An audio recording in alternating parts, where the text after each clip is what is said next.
Hello दोस्तों, GM shorts में आपका स्वागत है। और आज की स्टोरी है राजस्थान की भीलवाड़ा की। ध्यान से सुनना। मतलब कोई ब्लैक मैजिक की स्टोरी है, असली की है। मतलब ऐसा नहीं कि भाई कहीं से बना के डाल दी, ओरिजिनल है। तो ये बात है भीनम्मा गांव की। तो बेसिकली भीनम्मा गांव किस कारण से फेमस हुआ, क्या वजह थी उसका, वो मैं आपको बताऊंगा। तो बने रहिएगा। भीनम्मा एक महिला का नाम था जो 60-70 साल की लेडी थी, और एक तरह से उनका जो परिवार था वो पहले परिवार था भीलवाड़ा के उस गांव का। तो इस कारण से उसका जो नाम है वो भीनम्मा पड़ा। भीनम्मा है जो उन्होंने शादी नहीं की थी, उसकी कोई वजह नहीं बताई गई है। तो लेकिन वो जो क्या करती थी, किसी के भी घर में अगर बच्चा होता था तो वहाँ पे जाके उसको मतलब खिलाती थी, रहती थी। तो इससे गाँव वालों को भी कोई इतराज़ नहीं था, कोई दिक्कत नहीं थी। और भीनम्मा की देख-रेख में वो बच्चे भी खुश रहते थे। तो एक दिन क्या हुआ कि मुखिया के घर बेटा हुआ था छोटी बहू के, तो भीनम्मा वहाँ पे गई थी। तो भीनम्मा उस बच्चे को खिला रही थी, लेकिन वो बच्चा मतलब रो ही रहा था, चुप नहीं हो रहा था। तो भीनम्मा ने शुरुआत में तो उसको लोरी सुनाई, लेकिन वो बच्चा फिर भी नहीं चुप हुआ। तो एकदम से भीनम्मा ने उस बच्चे का गला दबा दिया। समझ रहे हो क्या बोल रहा हूँ मैं? मतलब वो छोटे से नन्हे से बच्चे का गला दबा दिया और उसको ऐसे बोलने लगी कि इतना क्यों रो रहा है? इतना चीखेगा तो तेरी जान निकल जाएगी, और अभी तेरा मरने का टाइम नहीं आया है। जब तेरा मरने का टाइम आएगा तब मरना। मतलब उसके कहने का कुछ मतलब समझ में नहीं आया, लेकिन जो उसकी बात थी ना वो छोटी बहू पीछे सुन रही थी। अब ये सब बातें सुन के जो छोटी बहू है उसने मुखिया को बता दिया, और मुखिया ने उस समय तो कुछ नहीं किया, लेकिन उसी रात को मुखिया भीनम्मा के घर पे गया। मुखिया ने जैसे ही भीनम्मा का गेट खटखटाया, भीनम्मा थोड़ा-सा घबरा गई और उसने गेट खोला। तो गेट खोलते ही भीनम्मा बोलती है कि क्या हुआ मुखिया जी, आप मेरे घर पे इतनी रात को?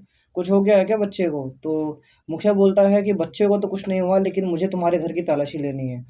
तो ये बात सुनकर भीनम्मा थोड़ा घबरा जाती है और बोलती है कि आपको मेरे घर की तलाशी क्यों लेनी है?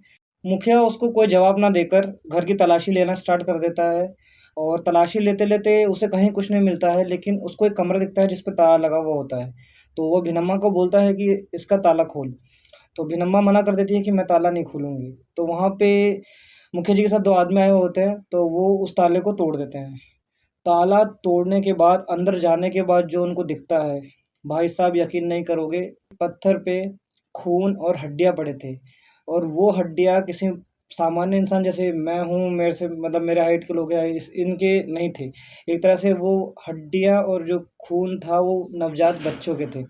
मुखिया ये सब देखकर भीनम्मा से पूछता है कि ये सब हड्डियाँ और खून तेरे पास कैसे आए?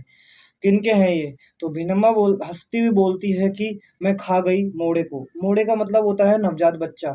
तो उस समय भीनम्मा बोलती है कि बड़ा मज़ा आता है इन्हें खाने में, इनका खून पीने में। ये बात सुनकर मुखिया जी को बहुत गुस्सा आता है, और वो जो अपने साथ दोनों लोग आए हुए होते हैं उनको बोलता है कि पूरे गाँव वालों को बुला के लाओ, आज इसका फैसला किया जाएगा। तो वो दोनों उसको बुलाने जाते हैं, लेकिन भीनम्मा है वो सामने खड़ी हुई बोलती है कि तू क्या मेरा फैसला करेगा? मैं खुद का फैसला खुद ही करती हूँ, और वो एक चाकू लेके खुद को मार डालती है।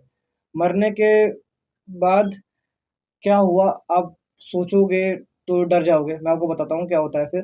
जैसे वो दोनों गाँव वालों को बुला के लाते हैं, तो भीनम्मा की लाश तो कहीं नहीं मिलती है उस घर के अंदर, लेकिन मुखिया की लाश एक पेड़ से उल्टी लटक रही होती है। वहाँ के जो लोग हैं गाँव के बहुत घबरा जाते हैं। ये चीज़ कैसे हुई, ये मैं आपको अगले एपिसोड में बताऊँगा। तब तक के लिए धन्यवाद। और अगर स्टोरी अच्छी लगी हो, मतलब आधी है फिर भी अच्छी लगी हो, तो वीडियो को लाइक और चैनल को सब्सक्राइब ज़रूर कर दीजिएगा। जल्दी मैं लाऊँगा उसका सेकंड पार्ट। Bye bye.